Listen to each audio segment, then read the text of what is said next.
Buenas tardes, compañeros y profesor. Hoy les voy a hablar acerca de controversia de las ciencias políticas por Freddy Mariñez Navarro. Por consiguiente, les voy a presentar mi grupo, el cual es conformado por Sebastián Balbuena y quien les habla, Daniel Castro.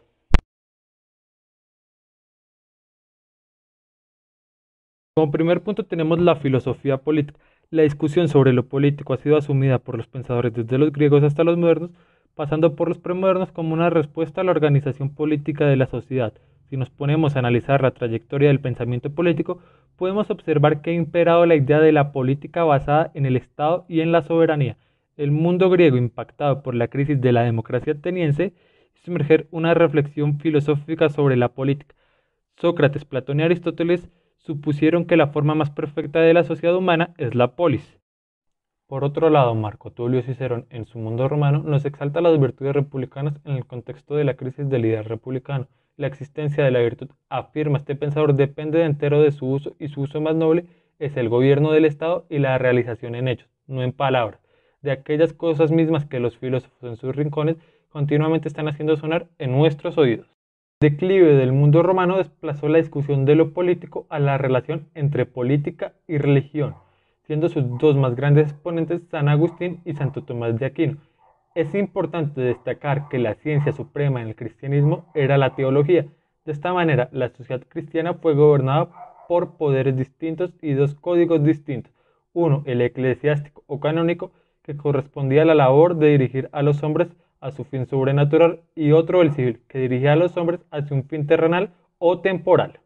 Por último, tenemos la modernidad, la cual se divide en dos vertientes. Una, la vinculada con el pensamiento organicista, cuyo sustrato esencial es el pacto de asociaciones o acuerdos en la perspectiva del bien común y que esgrime, por supuesto, que cada miembro de la sociedad debe estar bajo la suprema dirección de la voluntad general a través del pacto social. Sus más grandes representantes son Juan Jacobo Rousseau, Edmund Burke y Carlos Marx. La otra vertiente, expresada en el pensamiento atomista o individualista, ve el Estado en conformidad con los intereses de los individuos específicos. Parte esta que dentro del Estado deben existir diversas formas de agregación humana. Sus más grandes representantes son John Locke, Hobbes y Nicolás Maquiavelo. Con este breve repaso de la filosofía de la política, tanto clásica como moderna, queremos expresar que los grandes pensadores del pasado siguen vigentes, tienen continuidad y son objeto de crítica en la sociedad contemporánea. Ahora vamos a hablar acerca del auge de las ciencias políticas. Al inicio de este trabajo comenzamos a hablar de los clásicos del pensamiento político porque de allí justamente parte la base del análisis y la lógica de la ciencia política. El hecho de que sus ideas sean interpretadas y reinterpretadas a la luz de nuevos acontecimientos, modas e imperativos nos permite pensar que existe una continuidad entre la obra de los fundadores del pensamiento político y los arquitectos de las. Vemos que en este contexto, el de ciencia, la acción política significa la lucha más o ciencias sociales. Cuando se habla de la inserción del estudio de la política en las ciencias sociales, nos referimos a que lo político, basado en la gran trayectoria de sus pensamientos, pasa a ser una disciplina para el análisis y el estudio explicativo de la realidad, a diferencia de la filosofía política, que aborda las cuestiones en el plano de la validez normativa. Es importante destacar que las ciencias sociales emergen más en un marco de ruptura realizada con la o una tradición, ruptura denominada revolución industrial, democrática, reforma o más para tomar el vocabulario actual, modernidad. Es por eso que estas ciencias, a diferencia de las naturales, nacen en un proceso de racionalización como proyecto de sociedad. En otras palabras, las ciencias sociales heredadas tanto del positivismo kantiano de Montesquieu, Rousseau, Burke, Hobbes, Locke, Maquiavelo, dan un matiz peculiar a la ciencia política, porque por una parte en ellos está la visión bien de la comunidad, bien del individuo o bien del lazo entre el individuo y la comunidad.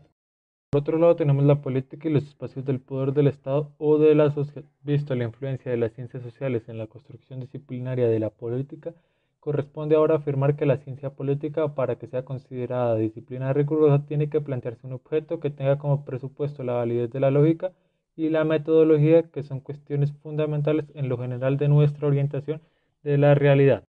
Consideramos que más allá de los dilemas de que si la ciencia política es la ciencia del poder o la ciencia del Estado, afirmamos que hay un concepto fundamental o base en esta disciplina y nos referimos al concepto mismo del poder, la política, dice Max Weber. Entramos entonces a relacionar el poder con el Estado, puesto que este posee la organización política más compleja que otro tipo de organización en la sociedad. Por otra parte, existen tendencias en el análisis del esta disciplina que ofrece una serie de definiciones de lo que es lo político. A mediados del siglo pasado, por los años 50 y 60, los estudios institucionalistas clásicos centraron su atención en el Parlamento, la administración pública, las políticas públicas, los presupuestos, la elección racional, el estado de bienestar y las élites políticas, expandiéndose cada vez más al análisis de las elecciones, de los partidos políticos, de los denominados grupos de presión y el sistema político. No faltan estudios que establecen una nueva articulación entre la ciencia y la política a través de una doble exigencia.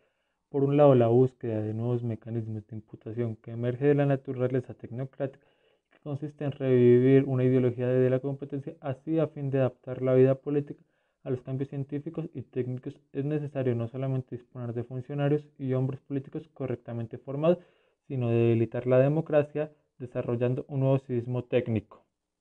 Por otro lado, tenemos una segunda propuesta que se elabora más en el plan teórico. Esta visión consiste en rechazar de la ecuación el componente científico por tener una contaminación positiva partiendo de una dimensión fundamentalmente relativa en el debate sobre los valores. Por otro lado, tenemos la ciencia política en América Latina, un caso de estadocentrismo histórico. En el marco de América Latina podemos observar que las ciencias sociales y en particular la ciencia política estuvieron basadas en el estudio de las problemáticas sociohistóricas. Todos los fenómenos políticos, económicos, sociales y culturales estuvieron ligados a la evolución del contexto total. La ciencia social en América Latina evidencia una tendencia cíclica que asume y deshace grandes esquemas teóricos. Estas, según Manuel Garretón, han tocado la hipótesis sobre cuáles se han basado en los paradigmas monolíticos globales.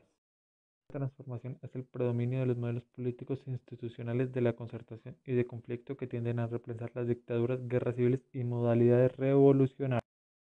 La segunda transformación se expresa en el acotamiento del modelo de desarrollo asociado a los procesos de globalización y a la pérdida del dinamismo del sector público y del sector industrial y urbano, su reemplazo por fórmulas de ajuste e institucionalización que apuntan a nuevas formas de inserción en la comunidad internacional. La tercera transformación toca la estructura social y el sistema de estratificación del aumento sostenido de la pobreza y el precario crecimiento de los sistemas de educación y el trabajo. Y por último, la cuarta transformación es la redefinición del modelo de modernidad que forma parte de la crítica del modelo occidental preponderante en nuestra cultura y en las élites dirigentes. El análisis de la disciplina política le pone en presencia de un conjunto de controversias que se expresan en las diversas disputas, tanto en los enfoques como en los análisis del fenómeno de lo político. Por otra parte, tenemos los enfoques y controversia de la ciencia política. Es importante destacar que la ciencia política como ciencia social, es objeto de múltiples discrepancias acerca del enfoque del análisis de la realidad. David Marsh y Jerry Stoker han reunido por una parte seis maneras o enfoques diferentes en la ciencia política, los cuales son la teoría político-normativa, el institucionalismo, el análisis conductista, la teoría de la elección natural, la teoría del discurso y el enfoque feminista. En conclusión, podemos decir que la ciencia política se desarrolló en el marco de las explicaciones liberal y republicana de la política, del poder, de la democracia, del Estado, de los partidos y de otras instituciones. Vemos que la controversia de esta disciplina se centra en redefinir sus espacios epistémicos para abandonar problemas políticos emergentes en las sociedades contemporáneas.